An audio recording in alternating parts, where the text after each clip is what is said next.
Spring is one of the most underrated seasons for your marriage.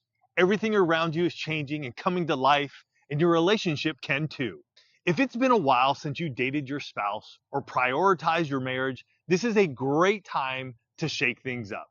Spring means longer days, warmer air, and getting out of the house more. And that can make connection feel 10 times easier. Best of all, spring dates don't have to be complicated at all.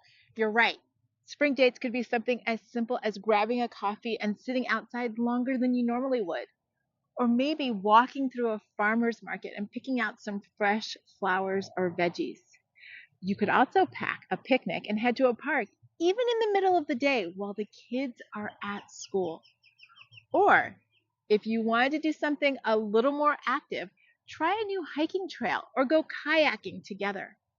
You could even just go on a nice scenic drive with the windows down, or have an at home date on the patio with a little music as you talk.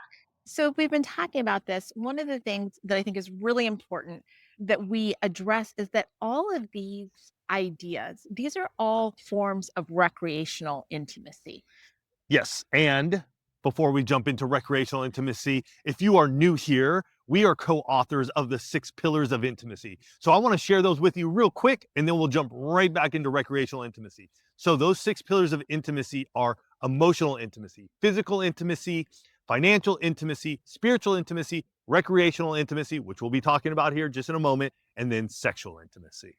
And when we wrote the 6 pillars of intimacy, it was very important for us to really give context to this concept of recreational intimacy. What are those fun things that the two of you do together, where you create memories, where you spend time together? That's why you heard us talking about all of those different ideas as we were starting this video.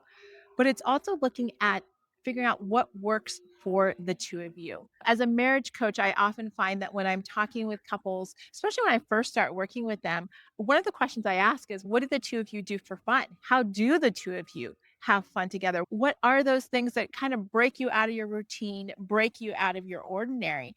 And sometimes people just look at me like a deer in the headlights with this thought of, oh my gosh, Lisa, I can't remember the last time we had fun or the last time that we did something that wasn't just go grab a bite to eat or maybe go watch a movie. And I think it's really important that we get those creative juices flowing again, because as we've been talking about spring, whether it's been a long winter or maybe you've just been in a season where you just haven't been doing much, you might need a little prompting to start thinking about, what would I want to do again? Yeah, and some things that you could be doing right now in the springtime, you go for a picnic, go for a walk and talk. Just grab your spouse and just go walk around a lake. Here we are in our community and we have this beautiful lake here. Maybe you have one near you. Maybe you have a beautiful beach. Maybe you have beautiful and amazing mountains. The snow is melting and there's a creek, just somewhere where you can go. Maybe it's a drive, somewhere that you just haven't gone to in a while.